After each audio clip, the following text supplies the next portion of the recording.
Guys, ಇವತ್ತು ನನ್ನ ಹುಟ್ಟುಹಬ್ಬ.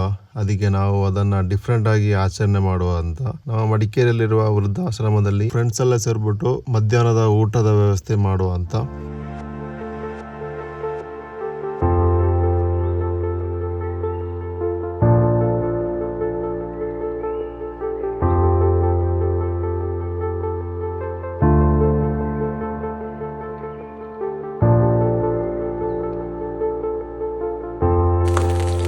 Happy birthday to you. Happy birthday to you. Happy birthday to you, dear Prasad. Happy birthday to you.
Guys, ನಿಮ್ಮ ಬರ್ತ್ಡೇನ ನೀವು ಅದು ಇದು ಪಾರ್ಟಿ ಮಾಡೋಕ್ಕಿಂತ ಈ ಥರ ಆಶ್ರಮದಲ್ಲಿ ಅನ್ನದಾನ ಎಲ್ಲ ಮಾಡೋದು, ಆ ಥರ ಒಂದು ಆಚರಣೆ ಮಾಡಿ. ಅಲ್ಲದೆ ಹೌದು, ಇದರಿಂದ ಪಾಪ ಅವರಿಗೂ ಹೆಲ್ಪ್ ಆಗುತ್ತೆ, ನಿಮಗೂ ಸಹ ಮನಸ್ಸು ತೃಪ್ತಿ ಆಗುತ್ತೆ. ಸೊ ಫುಡ್ ವೇಸ್ಟ್ ಮಾಡೋಕ್ಕಿಂತ ಈ ಥರದವರಿಗೆ ಡೊನೇಟ್ ಮಾಡಿದ್ರೆ ಅಥವಾ ಇಲ್ಲಿ ಬಂದು ಸೆಲೆಬ್ರೇಟ್ ಮಾಡೋದಾದರೆ ತುಂಬ ಒಳ್ಳೆಯದು. ಸೊ ಇವತ್ತು ತುಂಬ ಖುಷಿ ಆಯ್ತು ಅಂತ ಹೇಳಿದ್ರೆ ಅವ್ರದ್ದು ಫೇಸ್ಗಳು ನೋಡಿದಾಗ ನಮಗೆ ಒಂಥರ ಬೇಜಾರು ಅನಿಸ್ತು.